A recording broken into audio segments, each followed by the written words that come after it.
Hi! So Dynamite was last night. I got up early to watch it again so I could do this before I leave for work. So it might be a bit rushed, but who cares? It was a really good show. It was quite good going into it, but they just added a bit more to it. And honestly, they changed Dynamite from 2 hours to 2.5 or 2:20. Pissed me off, so now I've got to rush shit. So either way, let's get into it because I thought it was a solid ass show. So the show opened up with MJF versus Kevin Knight, which was a big thing. Obviously, it was the title match confirmed. Obviously, last week on Collision. Now, I thought this is the one I woke up to, so I was like, you know what I mean?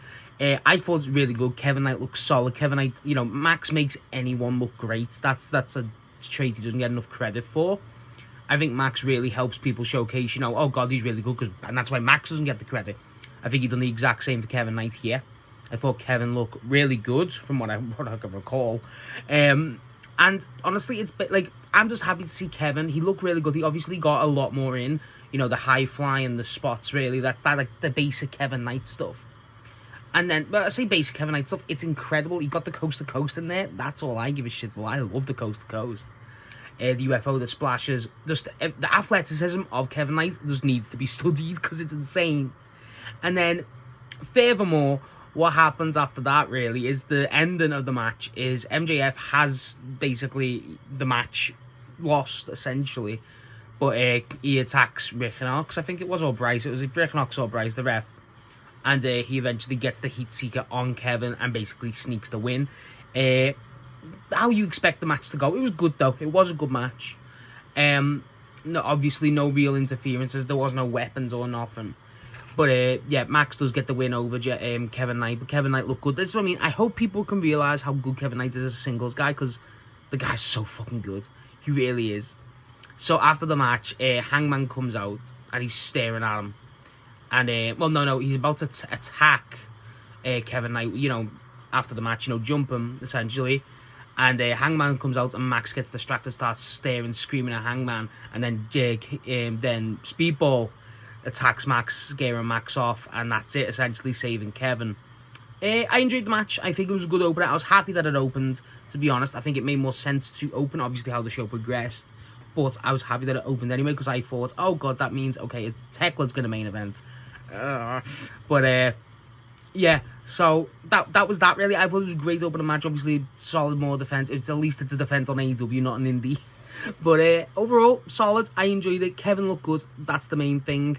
But either way, Max getting a nice defense and building that feud up a bit more. And it gets Kevin more experience, which is what I'm mainly happy about. I'm a big Kevin Knight guy, so I want him to just get more and more singles matches because I want that guy to win all the gold.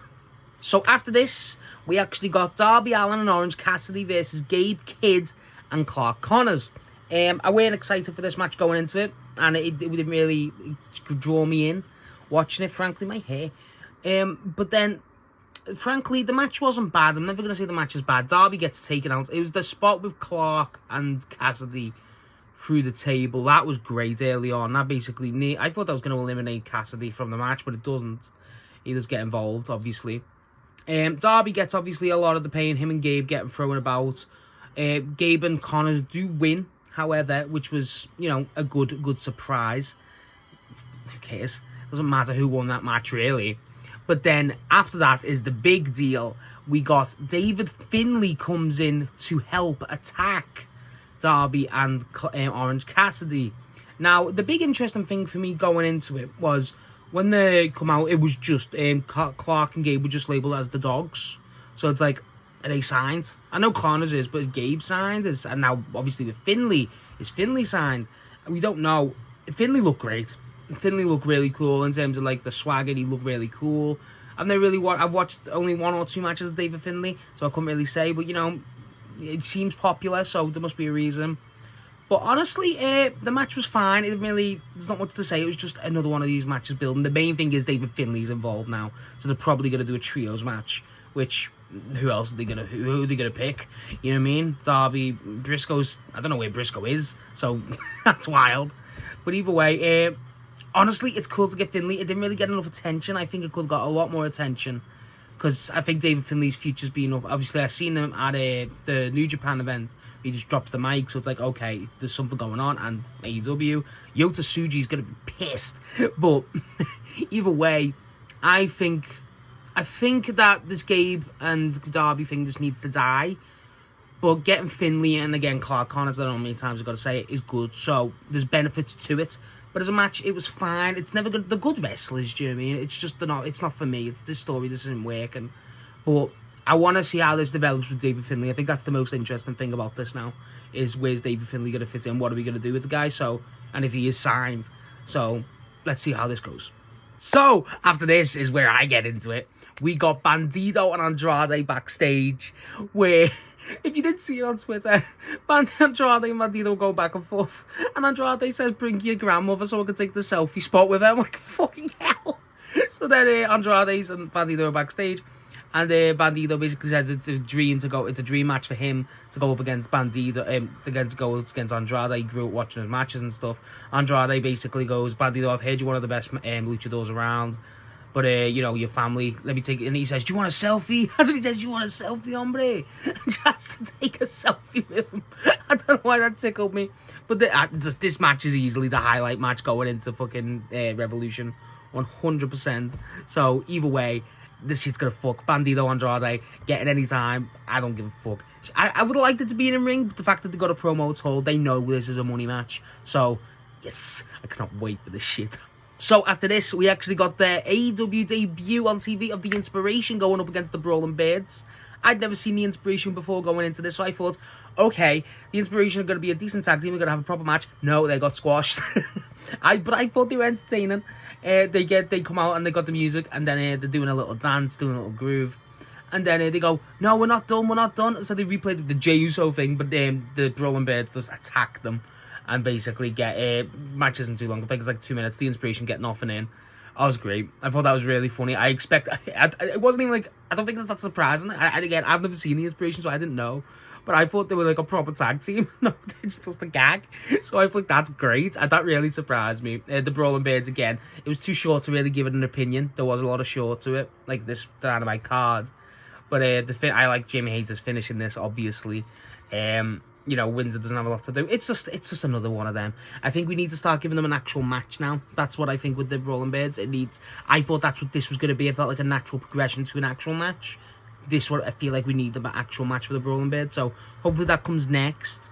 But the Inspiration were funny. It was like Mansoor last week with Kevin Knight. So that could be, it's that type of thing. Take your shots. I like it. I thought it was fun. The Inspiration, let them continue. Let them do something because they seem funny. Don't relegate them to Ring of Honor. So after this, we got a Hangman Showcase match against the indie guy. He didn't even put his name up. His name was Marty, and I was like, oh fuck. And then it was like, I forget his last name. Hangman literally hits a buckshot, and it's done. Literally that. And then Max comes out. Them two start calling each other out. So you're Max, and basically, calling him out for the match on a Revolution. They confirm there's going to be a press conference next week. That's fucking stupid. But either way, and then Max is like, okay, Hangman, and basically Hangman's like inviting him to the ring, and Max goes, okay, and then out of nowhere, Kyle Fletcher, Okada, and Mark Davis all jump Hangman, and Max smiles and just walks off. So it's like, oh fuck, and then Kevin Knight and obviously Speedball run out to help them. Don Callis, they all scatter. Don Callis is there at the ramp with Lance Archer. I have something important to say. And then basically they confirm, so he goes, Kevin Knight wants Okada's belt, Speedball wants Fletcher's belt, and then they basically and he's pissed off that the belts are in stagnation, the trios belts, so they confirm a trios match for the belts, the main event of this Dynamite. They fucking hate Tekla, bro. It's a fucking joke. Good match, but it's a joke. How Tekla got robbed of a main event on TV is insane. But either way, yes, we confirmed the matches tonight. Kevin Knight getting 2 in 1. That's my fucking guy. But either way, yeah, that's basically this. The squash match, MJF enlists the help of Don Callis. I like that. I like the fact that MJF doesn't take part in the match. I feel like that elevated a bit more. I would have liked a little segment or an interaction between MJF and Don. That could have been fun. Possibly tease MJF and Kyle in a good old WWE stand and stay away. But either way, yeah. The Hangman got a squash, confirmed the match, they're trying to say 2 main events. Fuck off, I hate that shit. No, it's a main event. They took the main event off Tekla. It's not right. But either way, that's what's happening now. So after this, we actually got the Bucks and FTR, the weird vignette, and them at the table with Renee, no contact. And it's filmed like The Office. I don't know what it is, and it's basically them sitting down talking, and they're, best be the best. We want to put this book to an end. And then the Bucks are like, listen, we're controlling ourselves a lot now. You touched our family at ringside. We're trying to not kill you right now. And then out of nowhere, Cash just goes, we can't wait to do it again. And it's like, what? And they kick off. Like, they don't attack, but they kick off. And then they're walking out because Brandon Cutler's there filming for BTE.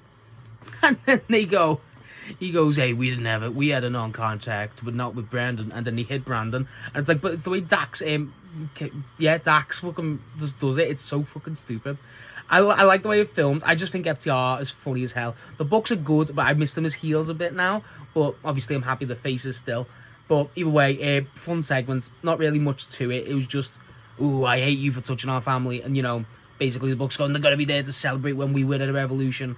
I bet they are, buddy. I bet they are. So, after this, we got our meaty match of the night. We got Mox versus Hechicero for the national belt. Is it? Yeah, no, not national. The continental belt, sorry. This match fucked. I really like this match. Hechicero's a fucking demon. The shit that Hechicero does. I mean, again, for a man that size should not be that mobile and technical. He's so fucking good. I love this match. I think Moxley's obviously great. This Moxley reign's been one of the best reigns I've ever seen. Like, frankly, it has. It's insanely good. And with the entire card, this is the match I was looking forward to the most. It probably was the delivered the most, frankly. No shock. Every Dynamite, I look forward to the Moxley Continental belt, and it delivers. Hechicero, again, it's not as good as the Bandido match going into it, but, I mean, that's a high bar. But he looks fucking solid. Just getting eyes on Hechicero is great. There's a point where he has Moxley, and he's got, like, the leg wraps around him on the floor, and he just rolls him around. It's so fucking nuts to see. Like, he's genuinely insane. There's a lot more striking from Hechicero. He does a drop kick too, which is wild, or like some sort of like flying move. Even so, stuff like this. Moxley obviously being defiant, middle fingers. Moxley's stomp on Hechicero was great. See, I think he does a cut or two, but the stomp I remember was brutal. He eventually does get the win. Obviously Moxley, and he's pissed off. It goes a bit tighter. It's not as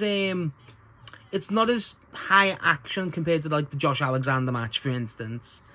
But there's no problem. It was very technical in the sense of Hechicero's like that, but they tried to make it as much of a fight as they could, obviously, to mix both styles, Moxley and Hechicero, which I did appreciate.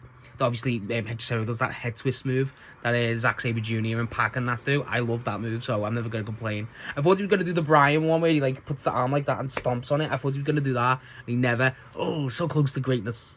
But Moxley leaves. Takeshita comes out after the match. They check on Hechicero, then goes to the corner and stares Moxley out when Moxley's walking out. Then Moxley catches him and goes, what? And then walks back. And then he goes, then like Takeshita's pointing at this Revolution sign. And then he's like, no, never, it's never happening. And then that was it. I thought Moxley and Takeshita were going to get into another brawl, like on Collision. They did not. But either way, fun match. Was a fun match. Definitely my match of the night, frankly, I think it was. I feel like I'm not describing it in the best, like, high-end detail, but I'm not being funny. I'm on a bit of a schedule. But also, it was a good match. Like, it's not as high-octane as what you think it would be, but it's still excellent. It really was a good match. It's just, this Moxley Continental reign now, I'm just expecting greatness. I'm getting delivered greatness, so who gives a shit? It's fucking great. I really enjoyed this match. After this, however, we got an impromptu Brody King walked out with the mic, cutting a promo. Swerve! Calling out Swerve for, to come out for the, because he said he's the most dangerous man in AEW, that whole thing. And then Nana comes out, and Nana's like, Brody, my friend, what are you doing? You don't want this. And then he goes, shut up, Nana, get your boy out of here. And then Swerve attacks Brody, from behind. And then basically what I thought was cool, he gets the chain, because this is Swerve's thing now, and basically starts choking out Brody like Hangman does. And then he's got the mic and he starts going, ooh, ooh, ooh, like the fucking shit to Brody. Brody's face goes purple, it's fucking nuts. And then he goes, Brody, basically, you know what people most dangerous would do with dogs, and chains them up like a dog. I really like that imagery. And then he continues to do, he's just telling shit, saying at Revolution, me and you are going to go at it, obviously confirming the match. But then Bandido makes the save, and my instant thought was, oh shit, are we getting Bandido versus Swerve? Are we getting Bandido versus Swerve? That's insane. No, we've confirmed Bandido's brothers facing Swerve on Collision, so we're probably going to get Bandido versus Swerve on Dynamite. Holy shit. But either way, that was the segment, really. Just each other calling each other out, confirming the match. That's all it needed to be. That's all it was. Great. Brody King took that fucking choking insane. No fuck ice chance, though. There was a small little segment when the Don Callis family interrupted Hangman and stuff, and there was people going fuck Don Callis, but then there was only a small people going fuck Ice too. So that seems to be dead. No, but yeah, Brody versus Swerve happening. Brody versus Bandido versus not Brody versus God no, Bandido versus Swerve hopefully happening soon. Yes. After this, we actually get the Death Riders backstage. Now, the Death Riders backstage, it's Danny Garcia leading the promo, basically going, you know, why people don't forget, people are still fucking with the Death Riders. Do you not understand that, like, Don Callis family are not a family? You know, that shit. Then Yuta comes out of nowhere, takes his hood down and goes, take a good look and laugh, and then basically goes to proceed on to go, you know, I was lost and the Death Riders back supports me through it all, so that's what a real family is. They shouldn't have done that, frankly. I think they should have kept the Wheelie Yuta running away when his hair's revealed, but the lack of hair's revealed, gimmick for a few weeks. But here, then Marina comes in and she goes, Tony, pussy, and basically is trying to call Tony out, which, you know, that's going to happen. And then Moxley goes, yeah, that's right, and then just basically he says Takeshita, like he says Takeshita weirdly in this, I don't know what it is. Just calling out more for their match. Basic shit, really, by the Death Riders. Claudio not here. Pac not here. Carter probably in Mexico. I want them to acknowledge what Gabe Kidd and David Finlay and all that. That'll be interesting for me after the Don Callis stuff's over. I feel like that has to happen. But either way, Death Riders, Marina calling out Tony. Basic shit. So after this, we actually got our second main event. Fuck out of here. We got Tekla versus Thunder Rosa for the AEW World Women's title. This was good. They made Thunder Rosa look decent. Tekla looked great. I still never get over Tekla's, you know, the twist to the spider spot. I love that. I love it because she uses it as a dodge this time. So close. I love that. I thought that was excellent in the match. Tekla's spear. So Thunder Rosa gets a lot of hits in, obviously. Thunder Rosa gets the crowd going too. She gets that crowd going. But it wasn't the most... I think it was kind of a weird mix of styles. I think Tekla was given a bit too much of a backseat. I think they could have given Tekla a bit more to do, frankly, but they never, which is fine. I think they wanted to showcase Thunder Rosa a bit more. The Tekla does retain, thank God. She looks great, obviously. There's no Sisters of Sin involvement at all, which is good, frankly. But then they after the match, they're standing there celebrating with Tekla, and then Tekla goes to attack Thunder Rosa a bit more. I think she does succeed. I think she gets another spear. And then Statlander comes out. And then Statlander basically chases Tekla off. And I didn't like how they made Tekla look scared of Statlander at that time. I don't like that. I kind of get it, but I don't like it. Statlander's whole demeanor looks very weird. I don't know how to describe that. It looks very emotionless. But then Tekla's basically going, it's toxic, baby! Just push Tekla to the fucking moon. I know she's got the belt. Just keep it on her. Keep it on her, please. She's so good. They didn't like have an interaction. Didn't have a mic. I just... The way they're treating Tekla as the new women's champ, I'm not a fan of. But I just think, I don't know, I personally, I would prefer it if they just kind of just went, fuck it. They should have kept this as the true main event. The trios match could have been on Collision. Easy. It was a fun match, but should have kept on Collision. But there must be a reason. But either way, this should have been the main event. You could have probably had a bit more. I have a feeling they wanted a bit more to go on. Frankly, I do. But either way, it was fun. I enjoyed it. Tekla getting the defense. Just don't have her drop this fucking belt. Just don't, please. That's really the number one thing I ask. Don't have her drop the belt. So after this, we have a small little hype package promo thing. It was Jack Perry and Ricochet calling out each other because Jack Perry has pinned Ricochet for the third time. Just give Jack Perry the fucking belt. They're confirming the match. It'll probably be at Revolution pre-show or some shit. Who gives a shit? Just give Perry the belt at this point because I like Perry. I like Ricochet. I like the idea of Ricochet losing the belt to Perry because I like the matches. I do, but if we don't give Perry the belt now, I feel like it's past this point now anyway, but they should have given it anyway, but I think at this point, it has to happen. So either way, but just a small little vignette, they basically, Perry saying we need to finish this once and for all, and then Toa Leona screams at the camera, which I found funny, but yeah, that's basically that. After this, we get Tommaso Ciampa joining Renee outside, but not backstage, but not in the ring. It was weird. Just giving the promo, getting asked, calling out Fletcher for the belt because, you know, he's massacred Sylvie. And then basically he joined AEW to be a top guy. I like that. And then as soon as that hits, you get the FTR music, and the FTR come out. And Stokely's like, hey. I don't know why. Stokely's the funniest man ever.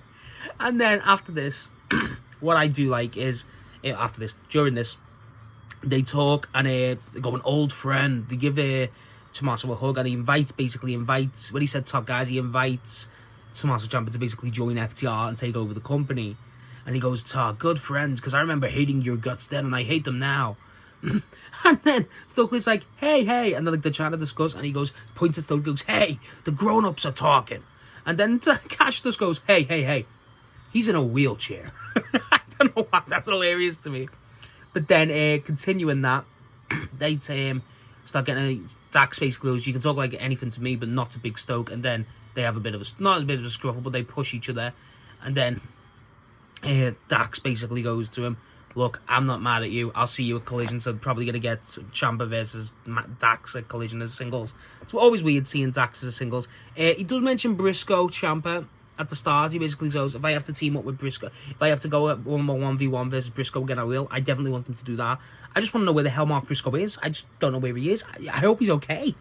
But yeah, we're getting Dax versus Ciampa at Collision. I'm not against that, but it's still weird. Decent. Ciampa being on telly, I'm happy with. I'm happy with that. So that's the main thing for me. Very good, positive.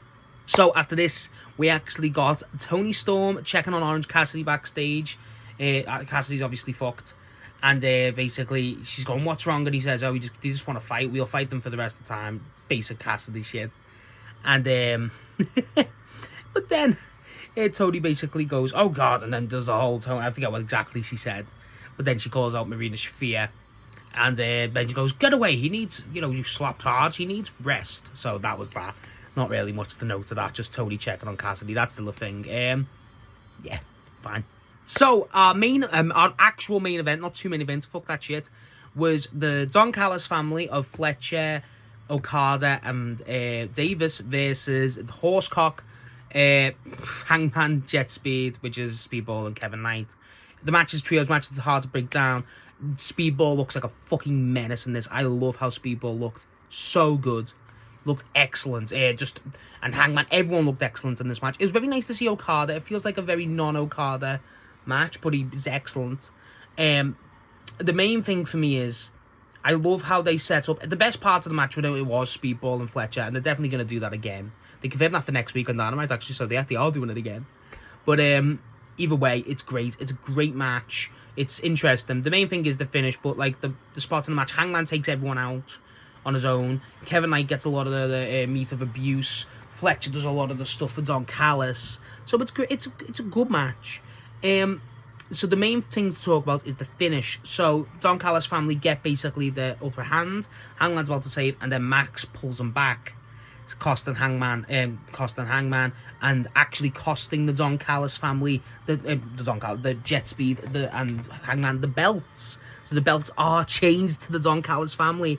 The big thing for me when I noticed when they won the belts was, one, Kyle and Okada obviously now double champs, but two, I really am happy for Mark Davis. I think Mark Davis deserves this beyond comprehension. I think he's done excellent work, especially unlucky with the Jake something injury. The guy's non-stop. The guy was presented great. He jumped, even jumping on, he does the back, when he splashes with his back on Fletcher through because of Speedball dodge. It was excellent in this match. Mark Davis has been on a great run. I really like him.